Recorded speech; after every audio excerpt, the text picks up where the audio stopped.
Hello, everybody. Welcome to another edition of the Musings and Music Show on VOSAWORLD Radio. My name is EGBE MBIWAN MONJIMBO, and it's a Saturday, so as you've come to, yes, you're familiar with it right now, that's the routine. Either I'm on musing all by myself, which I don't like to do, or, as is the case today, I have guests with me for us to have a conversation with. The idea behind this particular show came from one of the participants on the show. So I'm going to start with her and have her introduce herself and tell us how all of this came about. Go on. I think you're muted. Hi, my name is Pauline LITUMBE here, and I grew up with EGBE in Lumpsum. So I see these her shows every week, and I say, I bet you she doesn't know that she has a group of Lumpsum girls who are all out there making a difference in the world. So I contacted her and I said, did you know from our street in Lumpsum, which begins right by Church Street called Kala Street, you actually have about 4 girls on the same street making a difference in their community in different ways. I said, so it would be great if you can look into it, talk to everybody, and find out if what I'm really telling you is true. And so she started reaching out to the various Lumpsum girls, as I will call them, and created a WhatsApp forum called Lumpsum Girls. So we could discuss and see how we could get together and maybe share our experiences and see where we came from, how all of a sudden within maybe a 2-mile radius in Lumpsum, there is 4 girls who all focus on charity work, helping the community. So I called EGBE and handed it to her, and she took it from there. Yeah, and it was awesome because I knew I'm the oldest in the group.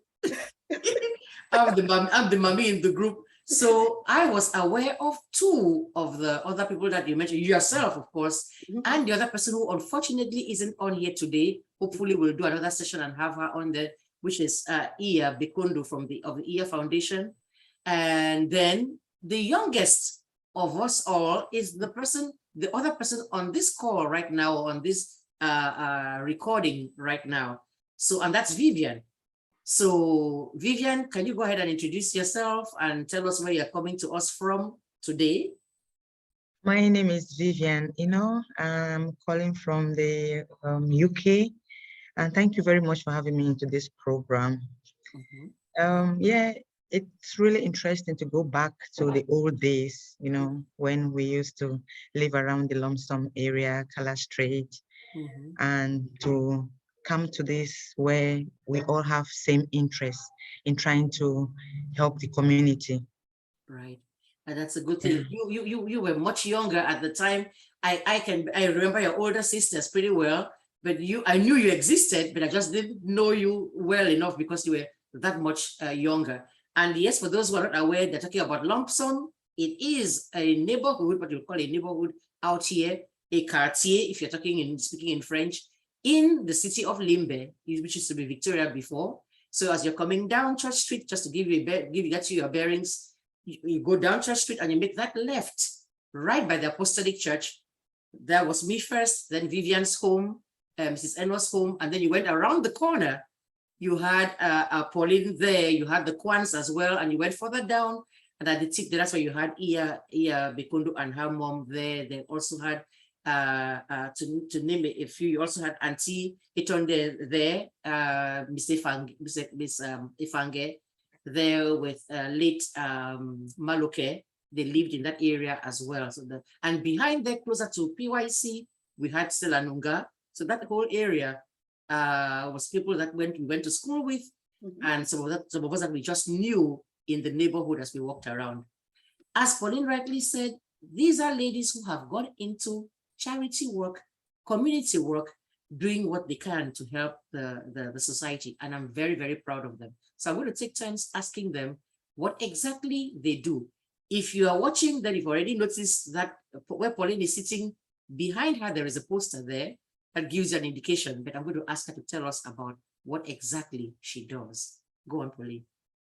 Okay, EGBE, thanks so much for this opportunity. I know I've been doing this on the own, you know, before we actually came up with the name and started doing it officially as a nonprofit organization in 2018. In the background, years before that, we just used to do it as a family. I am talking here from Missouri, where my community is mostly Caucasians. And I just took upon myself and asking people in the community for help. And we've been doing it as a family, you know, before 2018. And then finally, I decided that someone connected me to someone who had been doing the same work in the minority communities, which is like North St. Louis, which is about 30 minutes from me, and said, let me connect you to this lady who does charity work. She might be able to teach you a few things. So after I talked to her and asked her if she would mentor me, because she had been doing this for like 25 years. Wow. So she decided that, yeah, I've done it, you know, I've retired from it, but since you are doing this for the community, as long as you keep helping me do a few things in the community, I can help you to help your people. So that's how we connected. And from there, I created this organization called EYA'S Angels. And basically what EYA'S Angels to me means is basically EYA'S children. Right. My late mother, who just went to standard 6, was so loving and so caring. Throughout when we were growing up in Lumpsum, you knew about the big houses with the fence. When we had something that we didn't need, that we wanted to throw away, my late mother would say, don't throw it away. Stand on a chair over the fence and see if your neighbor over the fence would need it. Because of course your neighbors over the fence, they didn't either have a refrigerator, they didn't have an inside toilet, they didn't have all of those things. So if you were throwing away even ice, my mother would say, get on that chair and look over the fence. Somebody needs that ice. Yeah, if your neighbor is sitting outside sweating, you can give her that ice. So with that, and being raised in, I was actually raised by my grandmother too in Newtown, where every time you played, you shared everything you have. So that was kind of engraved in me. But I never thought I would do this work the way I'm doing it now. I never thought I would have this big blessing. I always thought, maybe when I retire, I would do this. But as you go through life, things happen. You know, you face challenges. And they say every time you face a challenge, it's an opportunity. And if you don't make use of it, then you are failing. It passes you by. Yes, and you are failing. Yes. So I had a couple of challenges, you know, and when you say you meet those challenges, then most of them come to clear your path. Right. So after I had a challenge and it cleared my path, and I said, well, you know what? I could actually start doing this. So, and then they connected me to the lady and she just made it happen. So basically, we connected with her and she kind of helped me to say, this is what you can start doing. This is who in the community can help you. This is where you can go and get resources. And then just mentoring me through the community and see how I can find things and how I can go about to tell people that, can you give us things? And then we have social media now where you could ask for everything and everybody. So there's a community page. You just ask the community page that, oh, I'm shipping a barrel to Africa. Does anybody have any leftover toothpaste or leftover things that they are not using? All of us items. All of us have those. And they're just sitting in the house. And our spouses or children keep saying, take them out. So that's how I started collecting the things. And I collect them and put them in barrels and find a shipper who is about 2 hours from me, and he comes and pick it. But the main focus of EYA'S Angels is in 3 folds. We have the health section, we have the education section, and then we have the empowerment section. And then we have what I call miscellaneous. So the health section, we go to mostly villages and schedule a health fair. We ask the participants to be the villagers, and then we ask for help for those who have left that community. There are a lot of people who have left our communities who want to help, but they don't know how to help. Correct. They don't have a channel or a conduit through which to help. Yes, they have tried either with a relative or with some channel, and it always failed them. So most of the time, what I do is I ask for partnership. For the people, there's like a Bonjongo group, there's like a Bokwango group. So I called the Bonjongo group, I said, okay, EYA'S Angels has funds. Can your people help supplement this fund so we can create a partnership and we'll do a health fair in the village? And those health fair, we basically we have doctors come in, they do diagnosis, and then we give limited amount of medication. And then under the health strategy, we also sponsor like doctor's visit. There are some people who might want to go to Douala for a doctor's visit, they don't have the money, we'll sponsor that. So do things like that. There are might be a meeting in the village that they say the women are suffering from arthritis. They will send me a message about, do you have Tylenol? Do you have ibuprofen? I will give them that. So that's what we do under the health umbrella. The education umbrella, what we do for education is we do back to school health fairs, where we gather children from different parts of the city and then gather them. It might be, the last time we did it at the Beniza Baptist Church. In Limbe there. Yes, Beniza Baptist Church in Limbe. Yes, they gave us a hall for free once they found out what we were doing. You're doing something for the community, yes. There were people from Mispa Church, Down Beach Church, Bonjongo Church. They just gathered in one location and we did it. We give the kids school bags, pencils, whatever we have, we give them. And then under the education umbrella too, we pay tuition for children. If you need help with some tuition, we pay tuition for children and just kind of assist them to get through that gap might be for the year. And then the empowerment section is just a broad section. But the thing that has really risen out in the empowerment section is the microfinancing program, which we started last year. So basically what we do is we help to finance people to either expand their business or start a business. We have done that a lot in the villages, and that has expanded so much that the need is way more than I can overwhelming. Yes. So I am looking at outside resources on how I can get help with that. And a part of that, so you also have like under the miscellaneous, you have like people like, for example, a lady was in an accident, she got burned. They were looking for an air mattress for her to stay because she could not sleep in a regular mattress. Right. They contacted me, I was able to give an air mattress. Yes. A lady had an accident, she had crutches. She took treatment at the hospital. She could not afford crutches. You know, someone who knows about it called me and I will get them crutches. So we have all of those things under the empowerment, which is a wide range of things that I could go ahead and talk about, but that's the basic. You pretty much do everything that there is to be done. Yes, anything you call me, I will try to do, or I will find a resource where you can use. Wow, that is such a, you see, that is such a help to the community. That's really doing community work. Yes, we talk about specializing, that's a good thing, because some people pick one thing and this is what they're about, education. So they provide scholarships and so and so thing.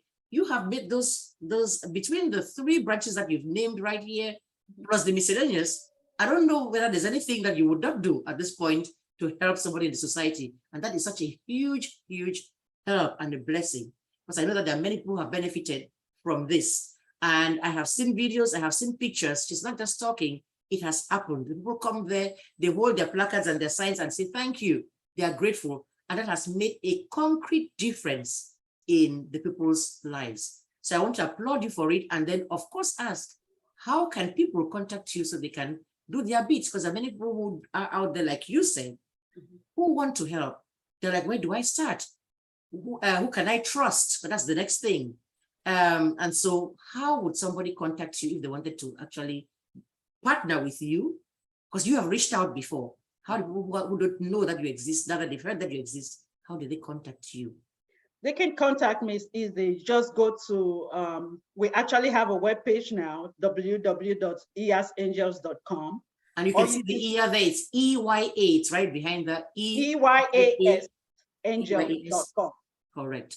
Okay. Or you can also contact me via email, EYA'S.angels@gmail.com.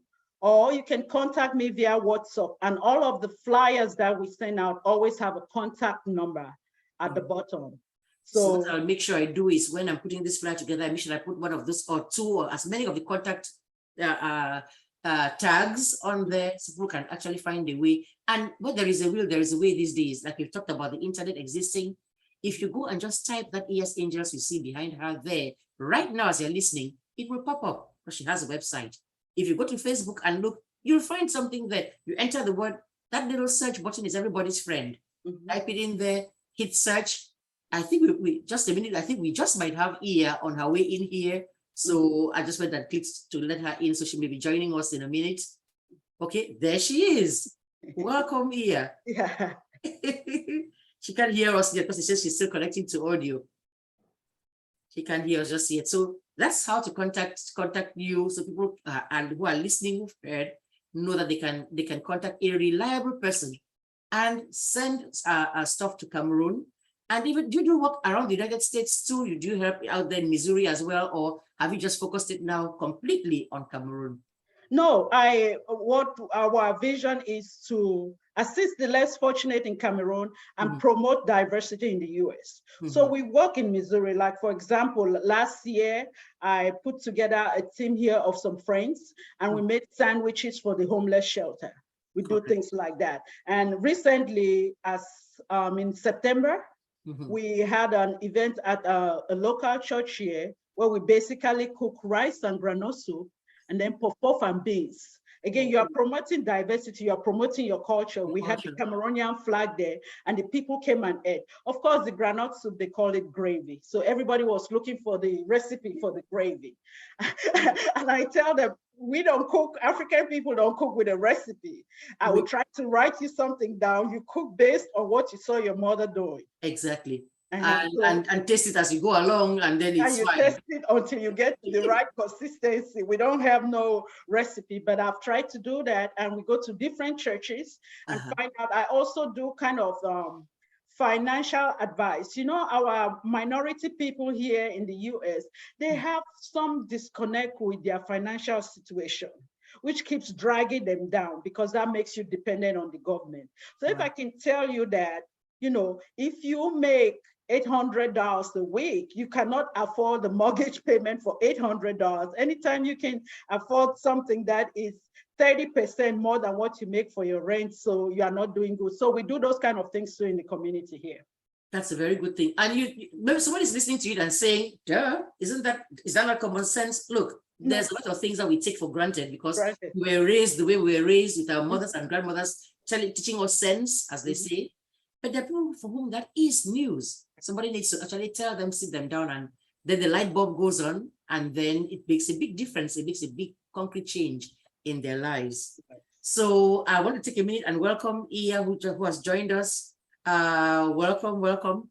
We also have Vivian there, who has been with us already, and I know she's waiting to talk to us about her own foundation, which is much younger. It hasn't been around as long. Right, Vivian? What is the name of the foundation? What does it do? I call it Mama Susan B. ENOH Foundation. Okay. It's a non-profit organization that was legally incorporated in Cameroon on the 15th of October 2021.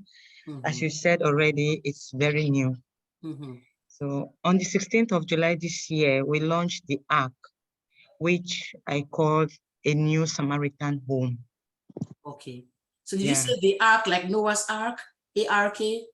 Yeah. So calling it a New Samaritan Home as a higher quality dwelling that has a capacity to take a maximum of 4 families at a time. Okay. You know, it was actually launched to promote the benefits of family care. You know, there is a lot of research evidence to show that family environment is the best environment for children's cognition, you know, social emotional development.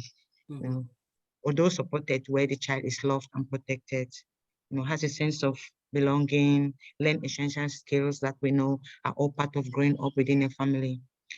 Now, you agree with me that every child in an orphanage has come from somewhere. Right. You know, you agree that they have a family, that somehow they have also an extended family. So what the ARC is doing is to establish a new approach to orphan care using the family style model to prevent child abandonment. Okay. So how does that work exactly? Just so people understand, I get an idea of what you're saying. How would that be different from what any other orphanage that we can find or that we know or used to seeing would work? Well, the ARC will work, make a difference by providing outreach services. Okay.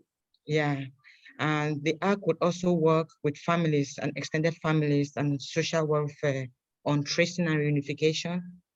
And it will also work with family on social welfare to follow up on other family-based alternatives on what happened next with a child. So I'll explain that. Okay. You know, with the outreach service, you know, we have volunteers who go out to families, you know, especially families with children below 5 years who are vulnerable or disadvantaged, to ascertain their level of need. So we look into 3 different levels of needs. We look into educational need, child support need, and homelessness. Okay. You know, and then if you want to sort of, a lot of other questions have come up. People want to know why children below 5 years when there are more children suffering. I think we picked those years because, again, research have shown that early child development is a critical determinant for equity. And as you know, there's a window of both vulnerability and opportunity, you know, which goes through the entire lifespan. The sooner, what you're saying is the sooner you get them out of that situation, the better the impact, the more lasting the impact before it gets to the point where, I don't understand there's a point of no return because every human being is redeemable, but there's a point where you are going to have an uphill task to turn that situation around. Yeah, and like, you know, from when the child is in the womb, the child already starts to sense what's going on around from the environment, you know, so they start to choose, or they start to see if it's going to be vulnerable or if it's going to be an opportunity. You know, so we start from that point to give the child the opportunity that they need from the start of their life. So they feel respected, they feel safe, they feel valued, you know, they experience kindness from the start. From the beginning. So who exactly will come? Okay, so do you have accommodation for these people, these brackets you're talking about? Well, so you bring, for example, go on. Yeah, I'm coming to that. Yeah, so just tell you that because this is an outreach, we do, this is an outreach service. We have actually registered 12 children this year who were vulnerable, and most of them were orphans. They're actually now in school, in primary education. Okay. You know, so still again on our outreach service, we do on tracing and reunification. So we try to identify, you know, family members that can come forward, you know, and reunite them with their families.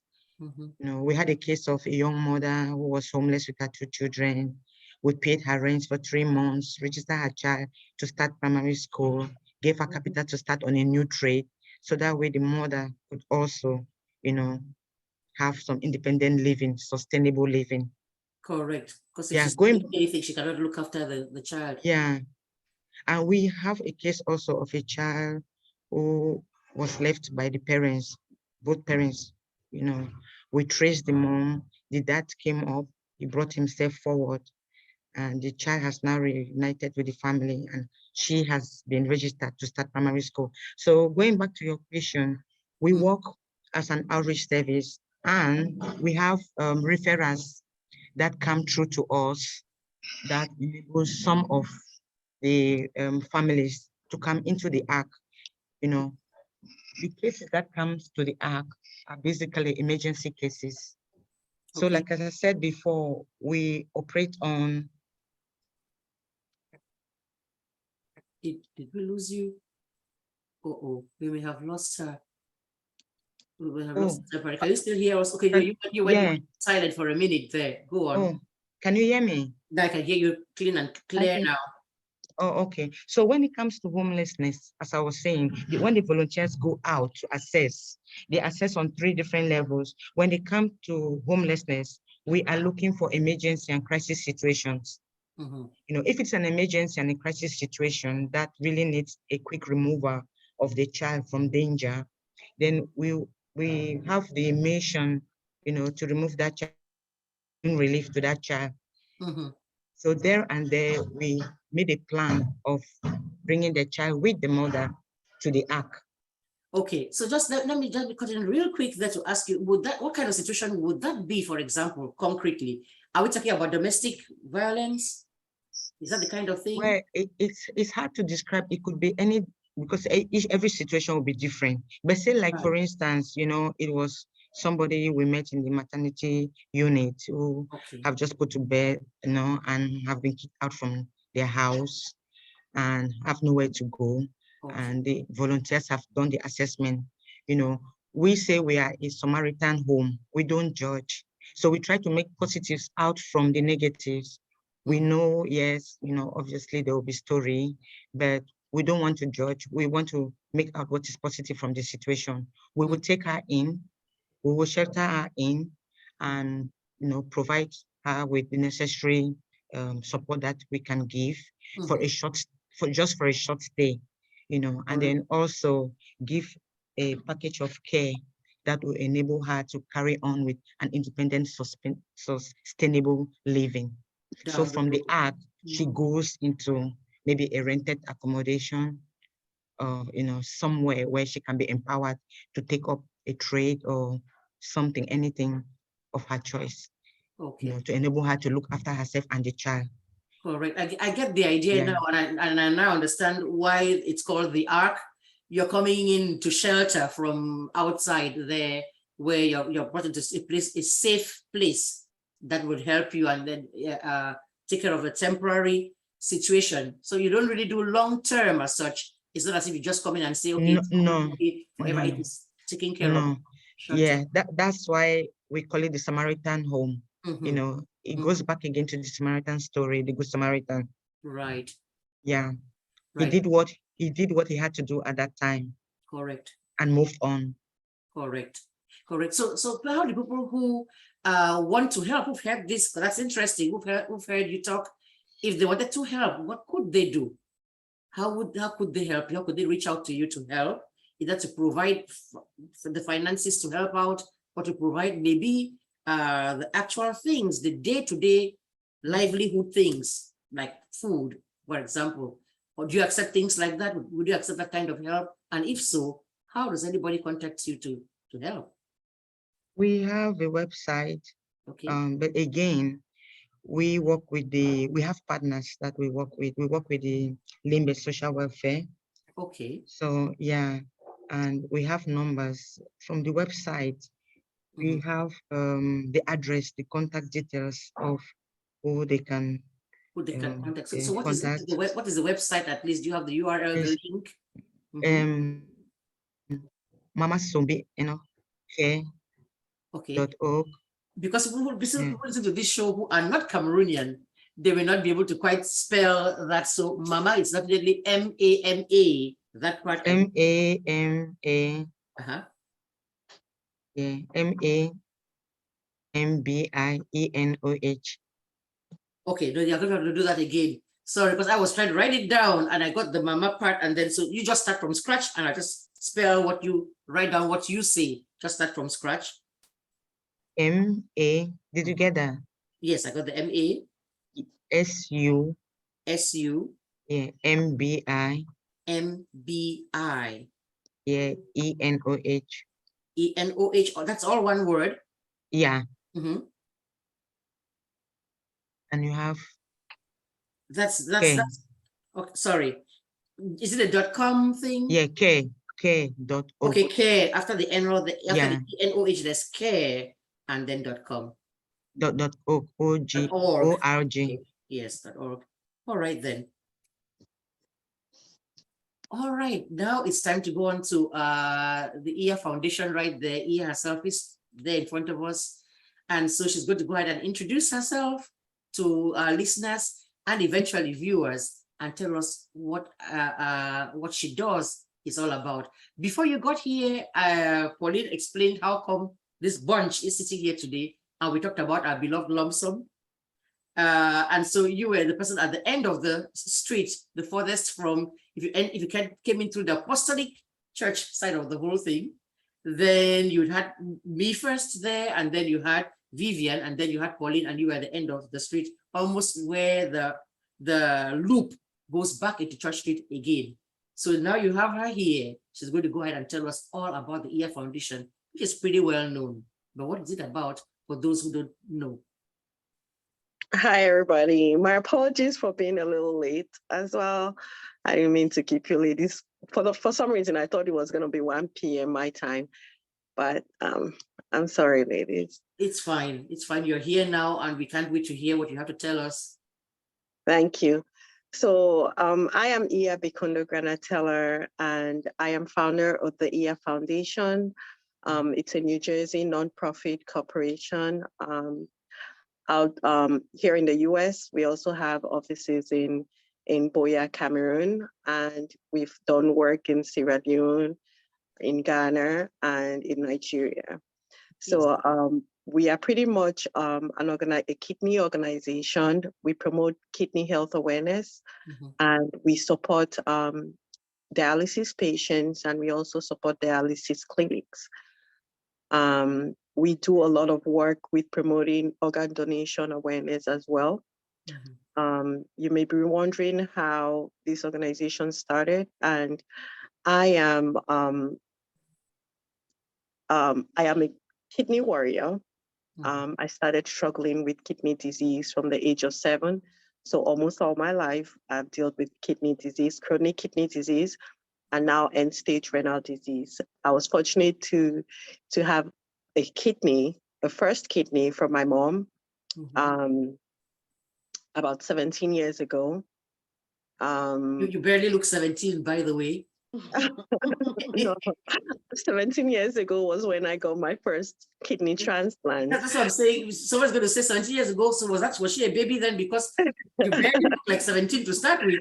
Suppose somebody 17 years ago, she maybe 18 only. No, I've been around. Yeah, so I was on dialysis for about 5 years, and then my mom was tested, and she was a good a match for me. So I got a kidney, and then that kidney lasted about 16 years, which is the average. You know, I feel good about it. I'm grateful that I had that opportunity with that kidney, and I had to go back on dialysis last year, and so I'm back on hemodialysis. But yeah, back to the IYA Foundation. So that was the inspiration to open this foundation, and it was mostly. So you got muted somehow.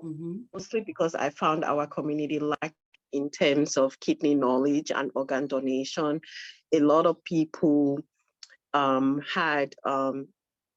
were full of a lot of myths when it concerns organ donation. Some people felt like, oh, I'm already dying. Why would somebody undergo surgery just to give me another kidney, you know, and stuff. So the knowledge in that regard, in terms of organ donation, was really lacking.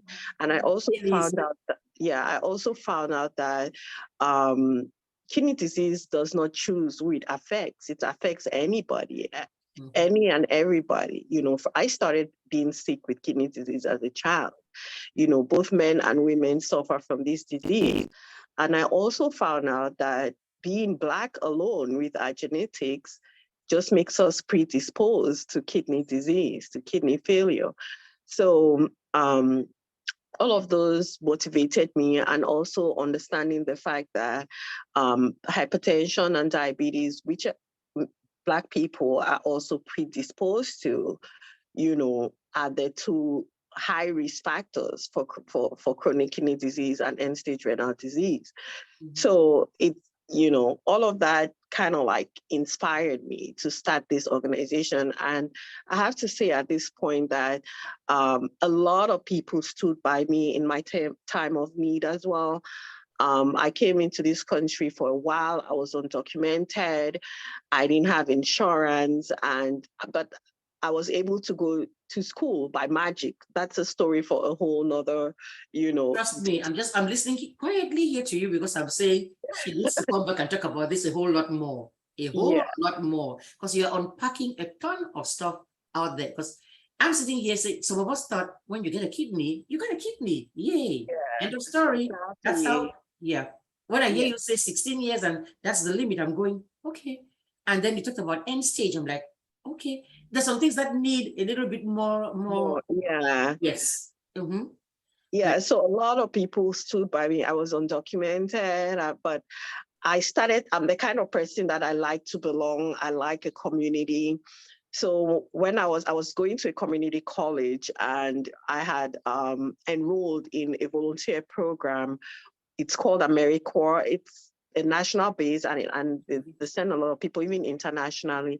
So I used to volunteer, and I think there was one semester I was really, really sick, and my director reached out to me, and I told him my situation, and they decided to start what is called the EYA project. So I always like to say I'm the first beneficiary of the EYA project. And we were the EYA project for a long time before, for administrative reasons, we just changed it to the EYA Foundation.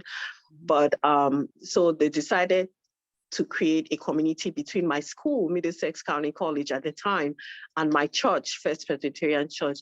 And they stood by me and raised money, because even though my mom was a match, I didn't have money for post-transplant medication, the anti-rejection drugs, also called immunosuppressants. We didn't have money, and the hospital had said we need to have at least $30,000 for us to have the transplant. It's just a guarantee so that I'll be able to take these medications, because I don't have insurance. So how am I going to be able to take these meds? So AmeriCorps, the team there, that my school, Middlesex County College, and my church, First Presbyterian Church, all came together, organized all these events. We had golf tournaments, we had a walkathon, we had a cleanathon, and they stood by me. And to me, this was like, my goodness, these are strangers, and they're coming together to support this person that they barely know. I mean, they've known me maybe for a couple of semesters with me volunteering and stuff, but I mean, that's one of the beauty of the United States. I was really in awe. And so it was all a combination of all of these things that really sat in my spirit. And I knew I had to pay it forward. I had to give back to my community. I had to pay it forward to the next person. And that's how the EYA Foundation really was born, so. That's an awesome story. So, yeah. So we do a lot of projects right now. The few projects that we have on the table, we have a food security program where we support dialysis patients. And this really was a big win, because for a long time we focused on, awareness, which is still a huge part of our objective. But we started wanting to impact the patients themselves, because as some of you may already know, the bureaucracy in Cameroon can be such cut-neck that, sometimes when you support, it doesn't trickle down to the people who need it the most. So we started through collaborations and really looking at the root cause of problems. We decided that we wanted to impact the patients more, and food was one of the things. I mean, food insecurity is so underrated that we don't realize that with everything going on, food is essential when it comes to overall wellness and well-being. So when we introduced that program, it was a huge hit with our patient engagement. We do that every quarter. We support our patients with food, and it's just to help them. They're already dealing with so much, with dialysis. Dialysis can be so costly. In Cameroon, it has been subsidized to 5,000 a treatment, but it compounds when you think about 5,000 for one session, 2 sessions a week. So that we're talking about 8 sessions a month. That's about 40K for an average person. You're doing like there's some people who don't have a job. So that even if it's 1,000, exactly, 500, they don't have a source of income. With what you tell them that, and they just go home to die. Exactly. And most people start to go on dialysis, and then they're unable to work. So they don't have, a sustainable income. So it's terrible on them. So just having to, and then dialysis alone, the renal diet, it takes a lot, because you have to be on a strict diet, for you to keep yourself, so the food security program was a hit for us. We also support them. We have a laboratory, we have an office in Boya, and we have a laboratory where we do subsidized testing, you know, for their routine labs and stuff. Very, very subsidized, like 1,000 or 2,000, just for them to know their status when it comes to their blood work. You know, we also kind of support certain patients that would reach out to us, like for their access. We have new patients that need to have that access to even be able to do dialysis. Like I have an access here, you can see, for my own dialysis. So we support patients who can't afford it. They have an application process, they would apply, and then we support them. And then another huge part of our program is advocacy, you know, teaching people about kidney health. So right now we're training a lot of people. We're tapping into hospitals, training pastors, like leaders, community heads, and even students, like healthcare students. We're training them so that they can become kidney advocates and reach out to different communities and promote, you know, kidney health.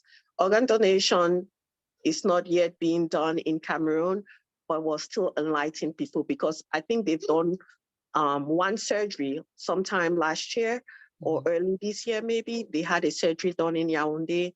So slowly but surely soon we might be able to do organ donation in Cameroon. Or we're teaching about kidney health, you know, and we're doing a lot of programs to support kidney patients. We have some on the pipeline, like our blood donor program, because a lot of patients suffer, dialysis patients suffer from anemia. So patients are constantly needing blood donors to donate blood when they get severely anemic, you know. So that's a program that we're starting. We've already done all our proposals and everything. It's in the works. We have a program coming up in December where we're going to Bamenda for our green campaign.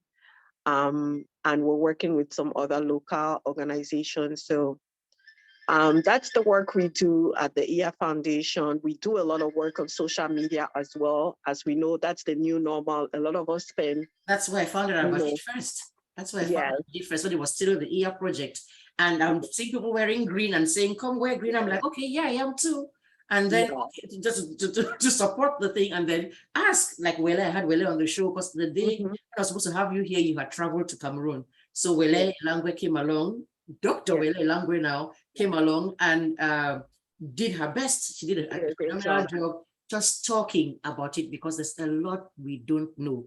Or a lot that just goes over our heads. You hear it, it just goes over your head.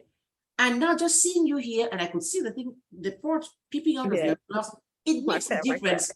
It's actually long. To see it. American device. Yeah. Right. And to get us to shake ourselves into, no, you can't keep thinking this way. You must shift that mindset and just do something different. I am listening to you and I'm in complete awe of what I'm hearing, because of how concrete it really is. Because you see, you've covered the basis to the best of your ability that foundation has. I mean, there's so much, but you know, you have to talk within your time limitation and stuff. Yeah. And I see how you're shifting the thing. Okay, you're doing awareness, and you're saying, okay, but now the actual issue, there's food sustainability. Okay, let's do that bit. Okay, there's blood now that is also needed. Let's take care of that bit, as opposed to saying, because I've seen people start something, these were the goals, that was the mission. It does not matter if the sky is falling down. They say this is the goals, they don't shift. They don't. We are constantly evolving. I mean, even in reference to the blood thing, we also had a program, an Epogen program, where it also helps to with the anemia problem, but then it helps to build red blood cells. So it's a medication. So we used to also supply that to our patients. To your point, definitely you have to constantly evolve to address the need of your target audience. Yeah. You're doing a fine job of it. Seeing where the needs are. Strong, not to cut you short, another strong thing in our program is our group meetings. We have monthly group meetings to empower our patients, because we realize that some patients are lasting on dialysis like 8 years, 10 years. We want to know what they are doing right. with such limitations in the environment, in the dialysis environment in Cameroon, there's a lot of limitations. Sometimes machines are not working, there's not enough supplies and all that. But some patients are still thriving in the midst. Even I am in awe, because if I miss a treatment here, I feel like I'm dying, like I get so sick, you know. So I sometimes wonder how these patients are carrying on when sometimes they have to go for weeks without any treatment. You know, I've even looked into the idea of, there's a new, let me say, philosophy that came up, or they were testing a theory that if you go like to saunas and stuff to help release some of the sweat out of your body can help release some of the toxins that normally removed through dialysis. So I'm thinking to myself, like, maybe people in Cameroon with the heat and humidity, maybe it's also working to this patient's advantage, where they can go for a little bit because the sweating it out, it's helping to take some of the toxins away. But I don't know, but this that's where patient the research part, that's where the research part comes in. And that's why we do it. That's why we beg people and we say we donate, because you see, that is a theory that you have right there. You would need to now get people and test them and say, let's see, how many did we do? How did they fare compared to this? So that's all that data, all those numbers and all those figures. Doesn't happen for free. You pay somebody to do that research. That's why, because I'm saying it and talking about it so passionately, because I was doing the same thing for Alzheimer's. That's what my mom passed away from. That's what she's struggling with. And people don't know, and they're like, okay, this research. No, people, they go do a sampling of the population, test them, follow up with them, and then they can now establish that this is what it is, and then we can now know what to do. It happens the same thing with even albinism.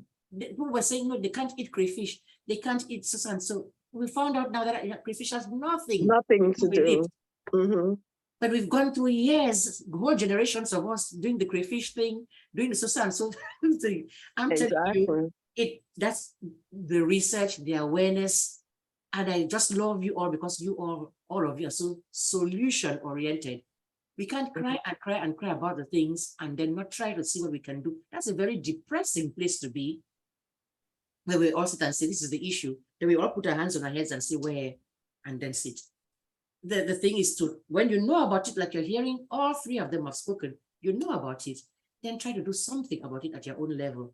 Either the blood donation, the organ donation, the actual financial donations for those who are going to do the research, or who can't go and actually do the food, whatever bit at whatever level, all of us listening to this or watching this can do something, no matter how tiny, can do something. Because when you even do that, it also gives hope to the people with the, and for want of a better term, I cannot think of a better term than affliction or condition, to say somebody cares what happens to me.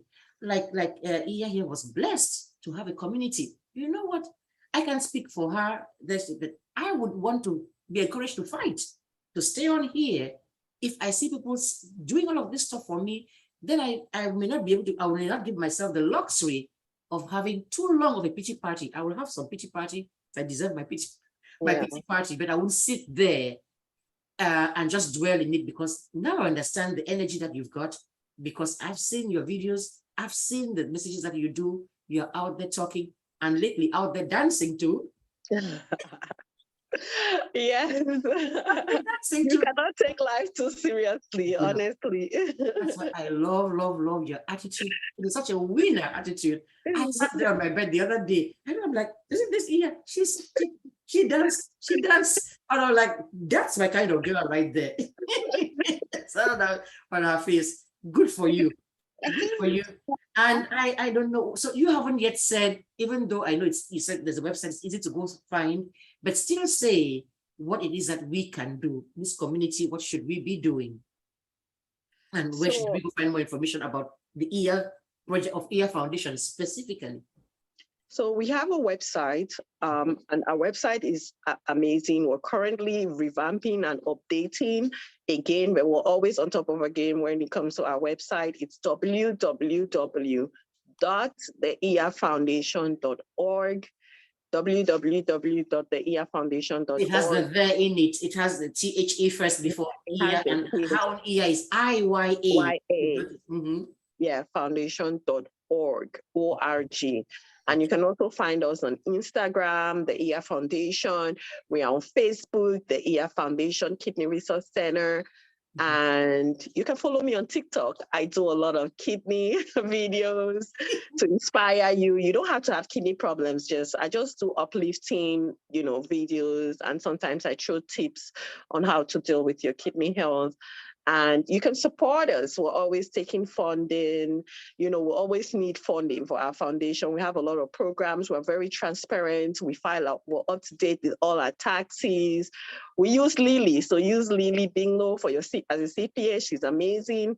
And you can support us through Cash App, the EYA Foundation, PayPal, the EYA Project at gmail.com, or through our website. We have a website you can donate.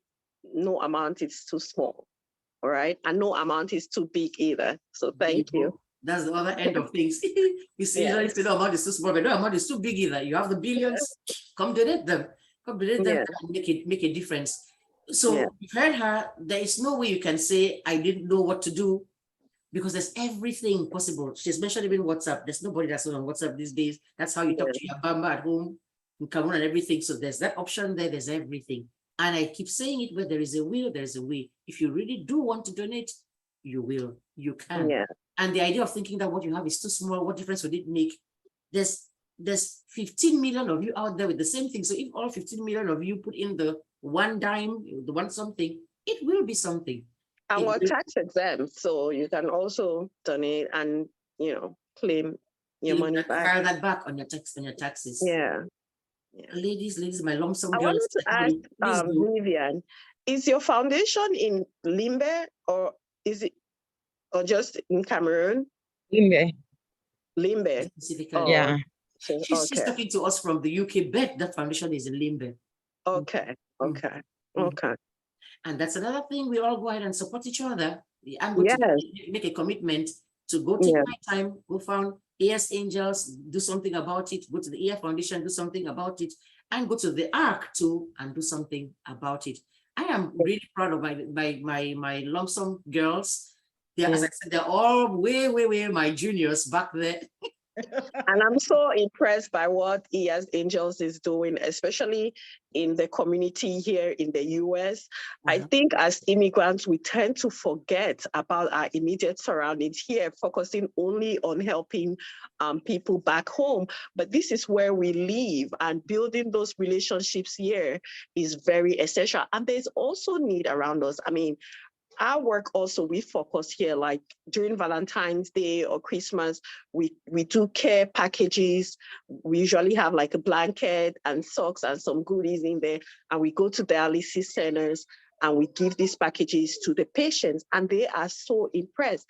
And for all the people who have nonprofits here, who are incorporated here, this is so essential, even in our work, even if we're doing work back home. Because they always say what charity begins at home, whether we like it or not, this is our home, so being able to do these things here, when you have the heart for it and you're doing it here, it goes a long way. I truly applaud EYA'S Angels for, doing what they do. That's why I asked that question, because you see, you leave the person who, if you're calling 911, you think who's going to come from Lumpsum to come help you. Exactly. Nobody's going to come from Lumpsum to come take you there. The people are here. Look at what your case is a concrete case. We all could sit there in Cameroon. We can, from Ekondo Titi all the way down to the beach there, and we all will just cry and watch you. Yes. So somebody with insurance, what would we do to actually pay for that insurance and everything? Is the people here that did come up. Exactly. And so they're your neighbors. And if you look at it from the Christian point of view, like some of us are, see, they say who's your neighbor, that's who they mean is your neighbor. It doesn't have to be only somebody who is the same race, the same color, the same everything. You do that too, no problem at all. We're not saying not to, but we're saying do not neglect the people around you here. Because after everything, we're a human race. I do not think that when Jesus said, you visited me in jail, when the whole thing about when I was naked, you clothed me. When I was hungry, you fed me. when I was in prison, he visited me. I don't think he was talking about the Bangi Association or the Bakuri group, whatever it is, of anybody. Not that you shouldn't do that, but he really meant as long as you do this, to do that act of kindness to any other human being that is a creation of his, you have done it unto me, is what he said. So we do have to keep that in mind. We do. Yeah, and you know, and from a business point of view, it gives you that visibility too, you know, especially when you're looking for funding, even around your community. Some people have reached out. I mean, we've been around for over a decade, so I've gotten some ideas and tips. So some non-profit people will reach out to me, and I say networking. Like I go to a lot, even like our Chamber of Commerce, our township Chamber of Commerce here. I register our foundation. I go to networking, business connect meetings and stuff like that, because you do your foundation, you want that visibility because you don't know where your funding is going to come from, you know, no matter Vivian, as they say, you know, in the ENOH. What is that? Because she's the youngest, not only in age, she's the youngest, her foundation, her ARC thing is also the youngest in, she only started in like July, you see, so she's sitting here getting tips and everything from those of you who are seasoned people in this whole domain. So you're going on there, you may think you're just talking about what you do. Somebody right here on this same platform where we are right now is listening and learning from you about what to do. So we're not all, go on, Vivian. Can I just add that I operate on a non-profit organization here in the UK called the MUSINGS ENOH, and that also contributes a lot to the children in need. It's UK based, it's UK based, limited by guarantee, and it also exists to fundraise and support the act by creating and selling digital publications. Okay. So this also need to grow, but yes, it's UK based. Excellent, excellent. I tell you, there must have been something in that water in Lumpsum. In the water in Lumpsum that has produced fine women. I tell you. We go hard. Fine women, they will go hard. EGBE is the church street music. The Calabar man, that, you know that man across the street used to play. So at the moment, voice of the cross. So at the moment, that's a good, from sharp morning, that will be playing there, or those things. You're right. It's probably not the water, it's probably that. Or the clapping in the apostolic church across. And we didn't talk about ourselves. So I actually operate on. Sorry, Vivian was saying something. I'm sorry. No, so I actually operate on both non-profits organizations. The one that is UK based and the app, of course, which is in Cameroon. Cameroon based. So that's a good thing. You're talking about ourselves. The interesting thing is that right before I came onto this show, my classmates from Class Bambili, the class of 81 to 83, now you kind of have an idea how old I am and how long I've been around. Right now, they are sitting there in ourselves. They went for, this is the 41st anniversary of our Class Bambili thing, believe it or not. And so they last year they had it in Yaoundé. This year they did the celebration in Boya. So one of the things I decided to do was to go down to Limbe, to RSF Park, the amusement park, to have lunch there. So that was the last picture I just saw. My sister smiling away there with some of the people in the group are people she taught in Lycée Bilingue Boliko back in the day. So they are there talking about their teacher. And then that foundation, there's RSF, the school, and it's RSF, the amusement park. So that has done a lot to turn in the community there, to make a difference, to make a change. And so sorry, yes, can I make a comment, please? Please do, please do. I am so glad to be among this awesome Lumpsum group. I mean, I had heard about our foundation, but I hadn't really met her in person. So now I feel like I know you. And Vivian, I've already been talking to her about what help we can provide for art. So now that I know a lot of the stuff that IYA does too, I might be able to fund some help to her. depending on what is going on, you know. So again, I don't, when I tell my children, I am a certified beggar. If I beg, the only thing you can tell me is no. I'm not scared to beg from anybody. Exactly. Like I tell people who give me, I don't need you to give me $100, $300. I'll take it if you give me. But just look at the fact that if you give me $10, it can buy malaria medication for 3 people. That's true. Please, can I give you a list of what the ARC will need? Oh, you sure can. We are here. We're all shameless beggars. I don't have any shame. You know, my kids keep telling me that, Mommy, you don't have to beg. You don't need it. But I tell them that I know people who need it. And as long as I know people who need it, I'm going to beg for it. Even when you go on Facebook, you see the free things that they give on Facebook, I immediately send them a message. Can you give me this free? It will help a child in my hometown of Cameroon in West Africa. They are more apt to giving it to you because they know that it's going so far away. And then I take pictures when I get to Cameroon with the kid holding the backpack you gave me and send to the person who gave it. Nice. That's the proof. Yeah. That's the proof right there. The it shows you what your money is doing. Yeah. I operate on not saying that everybody should give me $500 or no. Everybody give me $10. It will make a difference. Give me what you have, it will make a difference. The people in Cameroon, when I go there, I basically tell them, a lot of my family, some of them even avoid me now because if I see them, I'm going to beg from you. I was going to say that. Yes, if I said my little WhatsApp thing there, they're like, go from you again. Yes, give me a okaba. Let me give it to the lady in the village. Right. Give me that dress. We all have those dresses that are not going to fit. We keep thinking we are going to fit them. No, we are not going to happen. Give it to me. Let me take it and give it to that person in the village. And that's how I operate. I am a non-profit too. I get no funding.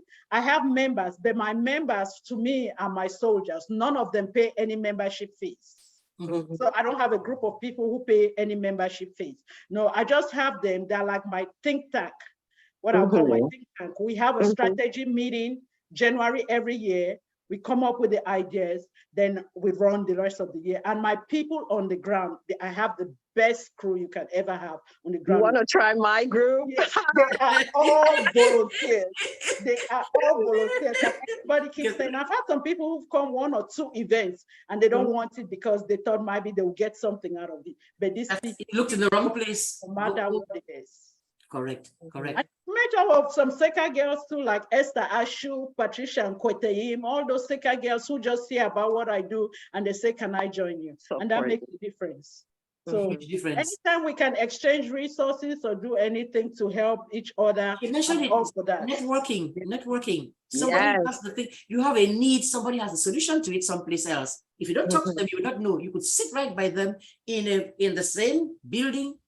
If you don't say anything, they would not know that's what you really need. Positioning is always key. Never turn down an opportunity to network. And they always say no publicity is bad publicity. So you can be sure. You can be sure.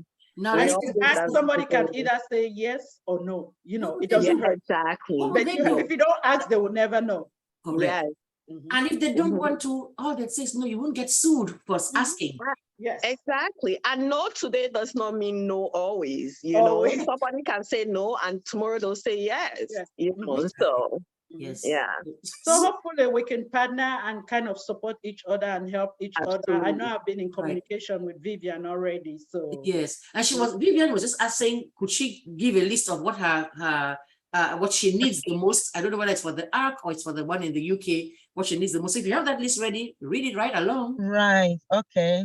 I'm looking at a higher first aid on site, a security cleared volunteering, funding for safeguarding, allowance for volunteers, and very simple ones like food items, non-food items, home goods, you know, in good conditions, business items, or just simply money, financial, something to go into. Either we got 4 pots. We got 4 pots: educational funds, child support funds, general funds, or medical funds. So the medical funds will be for anything to do with healthcare needs, or general funds for the running of the ARC, or the child support funds, which will have to do with clothing or feeding baby food, or anything to do with mom and baby, or support housing after the ARC. or educational funds, which will have to do with school needs, So, for education. like backpacks and school supplies, if they're doing concrete things, and then our uniforms, maybe, is that the idea? Yeah, well, we do school fees, Okay, and school we fees also themselves. we do free school fees, and then we do school needs, which will include shoes, uniforms, books. Do you by any chance do the kind of thing I see people do here as an option, where somebody can sponsor somebody? I was literally Okay, thinking about right. that, like Right. adopt Okay. a child program where you're not physically adopting them, but maybe you're attached, you get attached with such a program, but like the Right. adopt a child program. Right. Yeah. Do you do that? Because if not, you want to consider Okay. that, because the commitment is doubled when you do that. When I sit here saying, hey, this September has come, this child has to go to school. When I know that it's a general thing, I'm like, okay, somebody may donate this time, let me just sit too, because somebody else may do it. But when it's your child, You get attached to it, and correct, and Okay. they're like, I want, yes. And then the You child remember? too is also motivated to do well, because mama is wanting to see the report card, how I exactly. did. So, Yeah. so do you Okay, do so that? you remember? Yeah, you remember I mentioned the UK based non-profit. Yeah, so actually in the UK, yeah, I have up to about 8 different individuals who have standing orders, who are making standing orders to support, the ARC, because the project here supports the ARC. So I do get people who give direct debits, standing orders in support, either for child support or educational funds or whatever they want to. So what I do, I get the standing orders, I give them receipts every year. Well, they have been doing this now for 2 years from last year. So I give them like a receipt at the end of the year and allocate the sponsor to a child. Okay. So yeah, so we have, so each of the sponsors have a child in school right now as we speak. Okay. Okay. That's pretty much what we're talking about here. Yes. They know they have somebody there. They even know maybe the name of the child. If you are the praying kind, you pray for them. As long as you pray with your own biological children, that's part of your, I hate to use the word responsibility, but part of your, who you have, that you've committed yourself to raising. And then you follow them up along, and it's a good thing both ways. You feel good that you're helping somebody and they feel cared for, and it makes a big difference. So most that I've been doing that teaching thing, that you see a difference between a kid instantly, a kid who has somebody behind them that's asking, how was school today, and checking their grades. Then those ones are just more motivated to do well than the one nobody's asking them, nobody cares. That's a whole other show, because sometimes your heart just aches to see the one that walks through the door, that you even say, good luck on your test. They say they have a test next block. Say, good luck on your test, and the tears are coming down. I'm like, what's wrong? What did I say wrong? And the kid says, well, I left home, nobody told me and said anything to me. They just are not having even kind words said to them. Which this one now, it's even free of charge, just to open your mouth and say good luck on an exam, to motivate somebody to want to now do well, because you're asking after them to sit and say, somebody is monitoring what they're doing, then they naturally achieve better, excel, because somebody is doing, they know somebody is caring. Those smiling faces I see there when she puts the EYA'S interest pic photos there, people that you have in this community. And that's another thing that you mentioned, which I wanted to just applaud you for. You have a community of people who are going through the same thing. Because I can sit here and I can only sympathize. I cannot empathize. I don't know exactly what you're talking about. I just know what you've told me. But there's a difference between people who are walking that road and know that you can talk to and say, you know how I feel today, and kind of a thing, and who gets you exactly. And there's a difference between, so when you put people like that together, where they don't feel like they're burdening anybody, they talk about their struggles, because they're the same struggles that you go through as well, makes a difference. And that's the thing that we also back home have to learn to do. We think it's putting your business out there. Don't make people say, so you have people that just will pour. We have that kind of mentality where talking about the difficulties you go through about your challenges is a sign of weakness, it's a sign of, it's a sign of weakness, and it's putting a bad side of you out there. People are going to look at you and say you have an issue, whereas who doesn't have issues? We all have different words at different levels. You put yours out there, people understand it, and then that's how to also reduce the stigma of the whole thing. Because now people realize, like postpartum depression, that's another thing. Everybody says, hey, Marie Pikin, you're supposed to really love your baby, be happy with the baby. Which kind of person wants to go and admit that I'm not feeling like this baby today? I don't want to see this baby, take this baby away from me, and they're going through that. Nobody wants to admit they have those kinds of feelings because we're supposed to be this wonderful super moms, super wives, super everything. If you say things are not going well, then it looks as if you're bad, looks as if you're a failure. So we all have fantastic marriages with no issues. We all are permanently healthy with no issues. We don't have any money issues. We don't have any rent issues. But we know that in real life we do.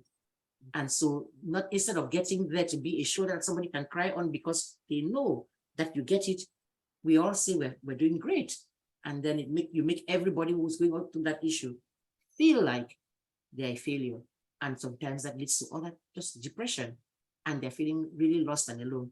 So I'm glad we're talking about all of these things and putting it out there, giving it voice, and then hopefully the changes will come along.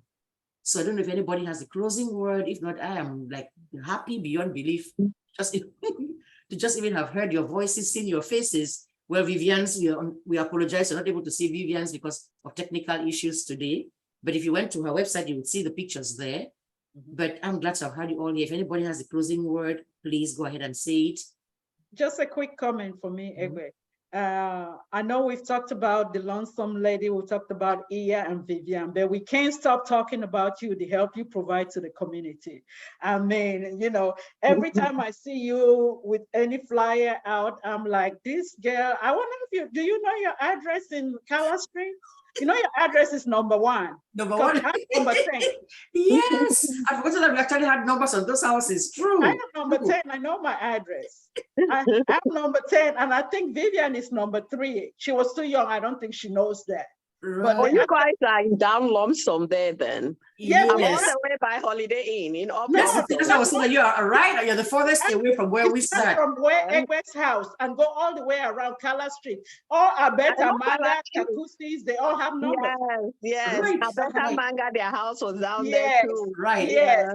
The We are right across from the Takusis. And our number, I know from the time I was small. Every time I asked my father, I would say 10 Kala Street. So I know our number is number 10.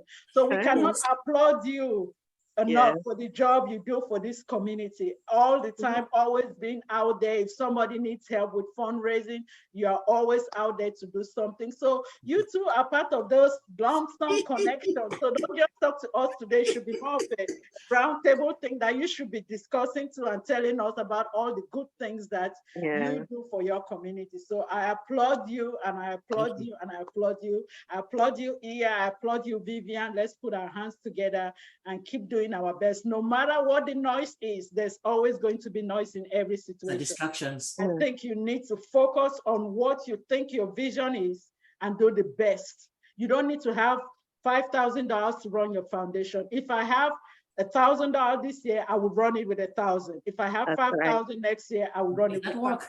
It's just engraved in me that nobody can stop this work. I'm even mentoring my niece and my daughter. Say, if something happens to me today, you people can carry on. They know. So they know. So that's what it is. And for me, you're just putting me in there. I'm gladly smiling and taking the thanks. But it doesn't take anything. You see, as I was saying that, look, I just type put something on your head and sit here and hit a few buttons, and then give people a platform to speak to. There's always one more new person at least that has managed never to hear about EYA'S Angels, never to hear about the IYA Foundation. You'd be amazed.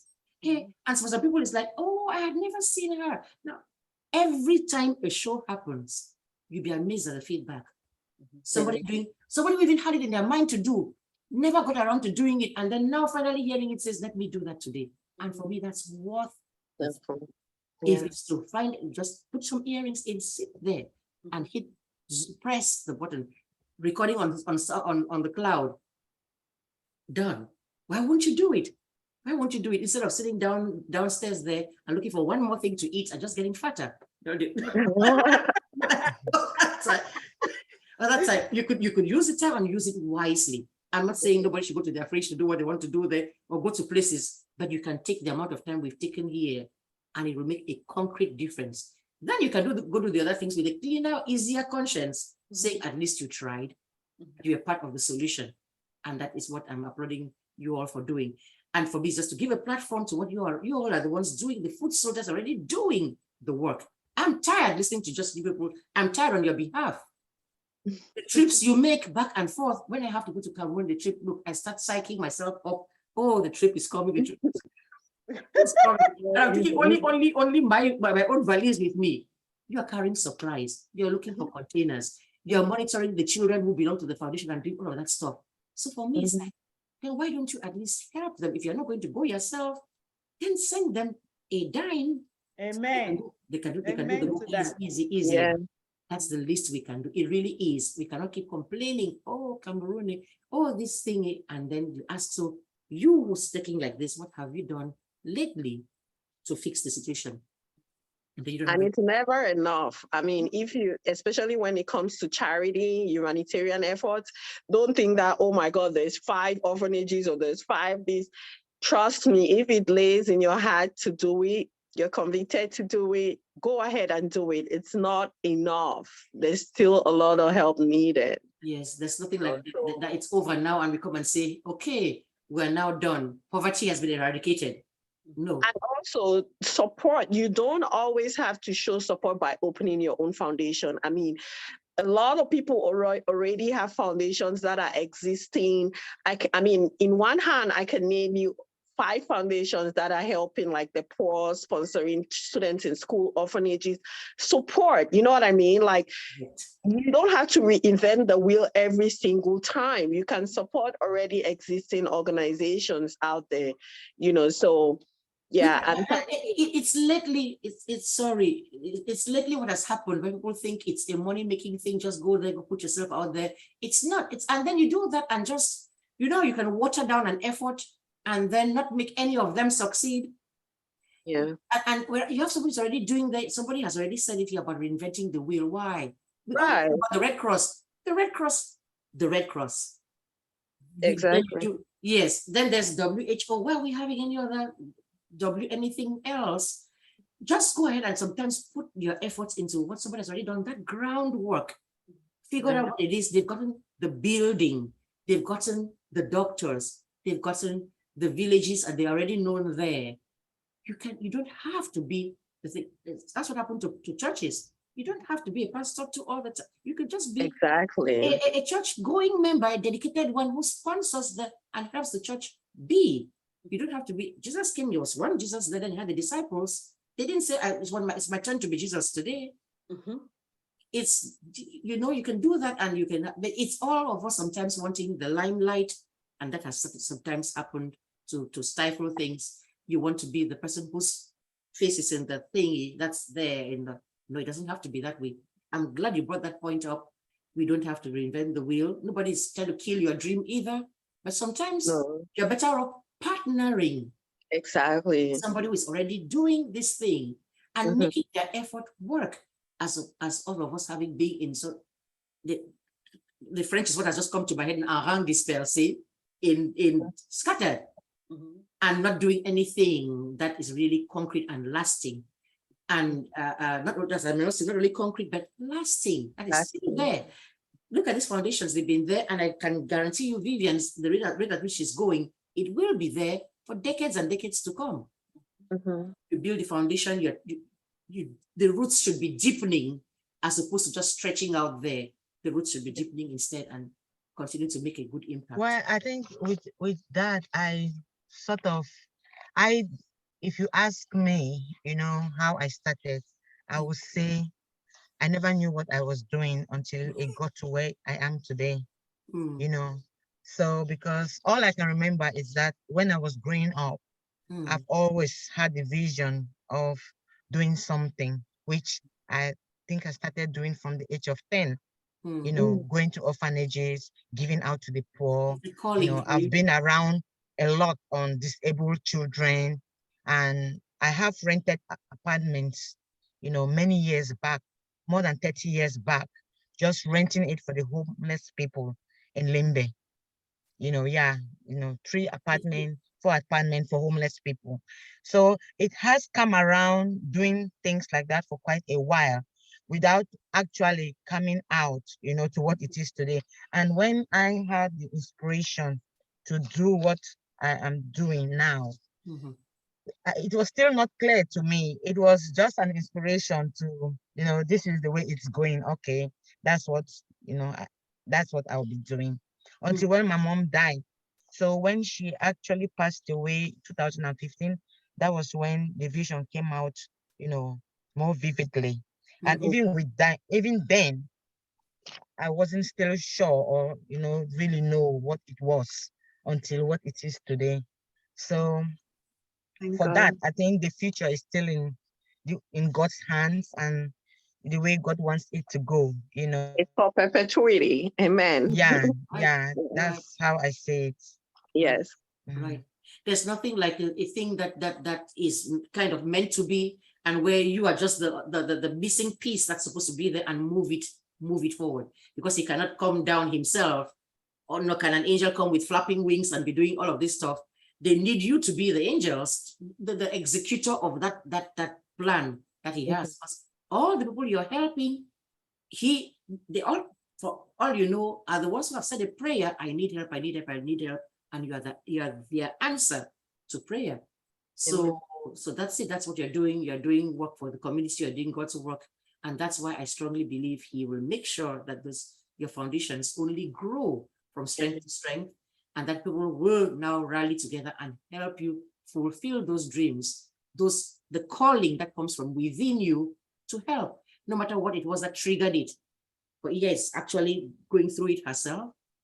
But both of you talked about your mothers. My mother, that's same kind of a thing here. That's the kind of person who would cook, and then you are happy and ready to eat, and she says no. She's putting it in the basket with the thing and covering it with her cross-stitch thing and saying, take it to sister. And so I'm like, look at my pants.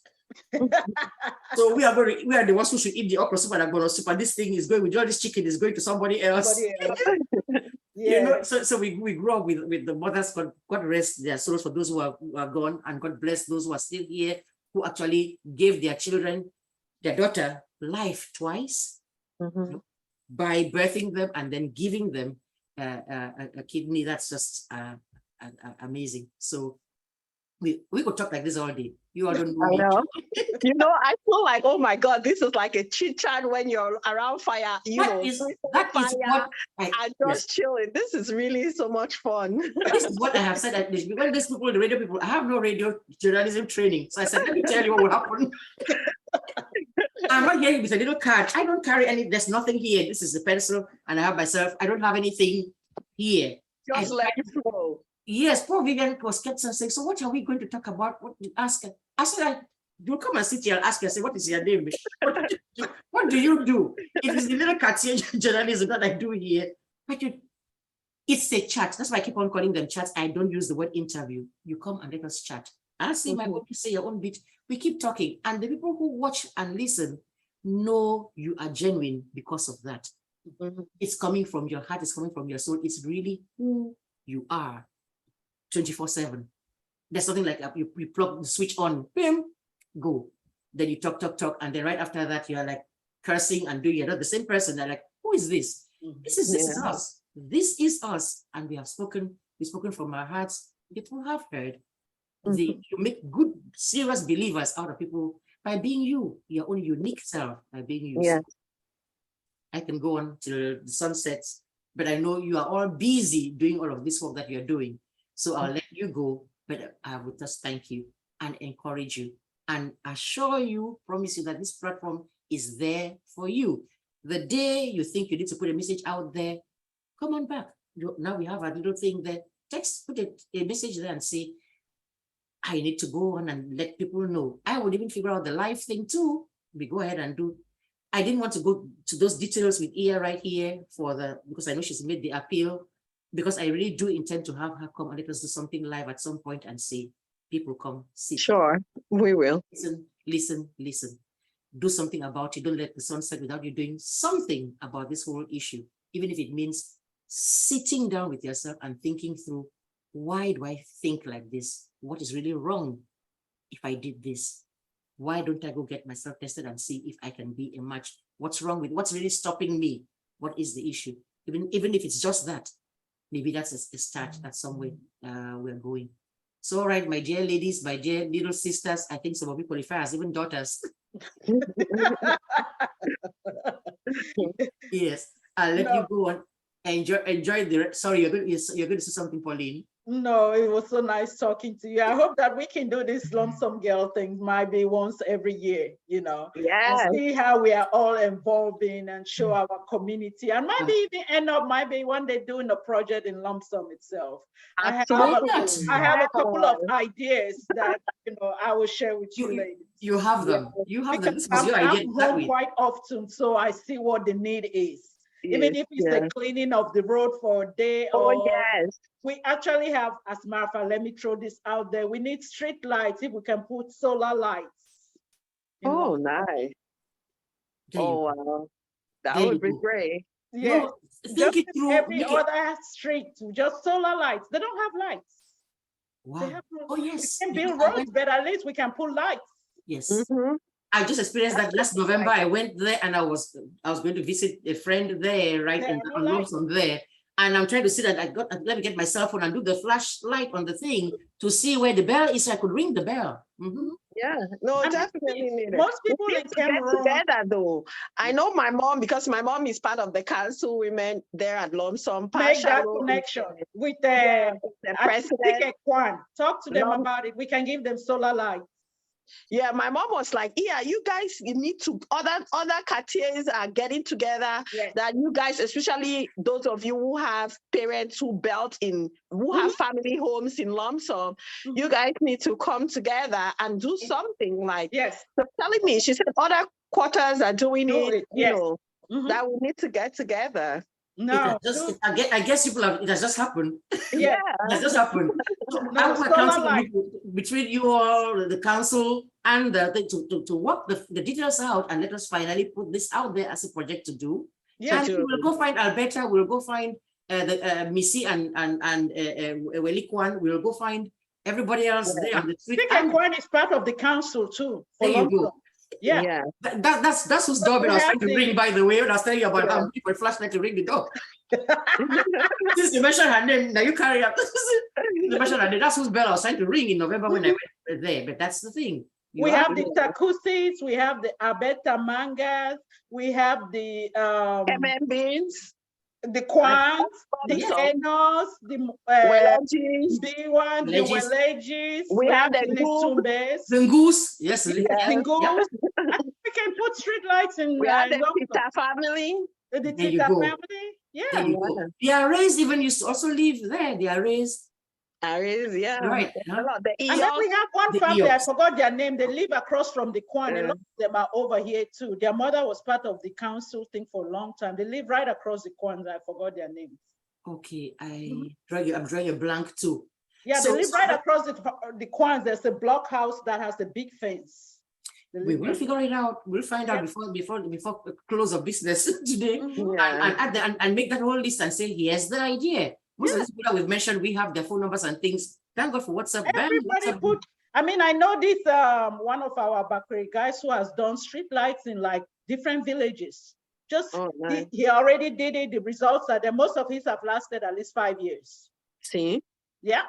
So sounds like a plan. Sounds like a plan. So we killed a number of birds. There's a whole forest of birds that are dead from killing those number of birds with this one stone. So we'll go ahead and do that, and that's a promise. We'll do the best to get that done and make a concrete difference somewhere. So okay, final goodbye. Thank you so much, EGBE. Enjoy the rest of your day. Chat. Thank you. My pleasure. It was nice. Yeah, I keep praying for you. All will be fine. Thank you so much, guys. Okay, Vivian, we'll keep talking. Yes, all the best to you. All the best. Nice to see you. Yeah, and it was best to see you. Bye, everyone. Bye. Happy weekend. Bye. Same to you. Same to you.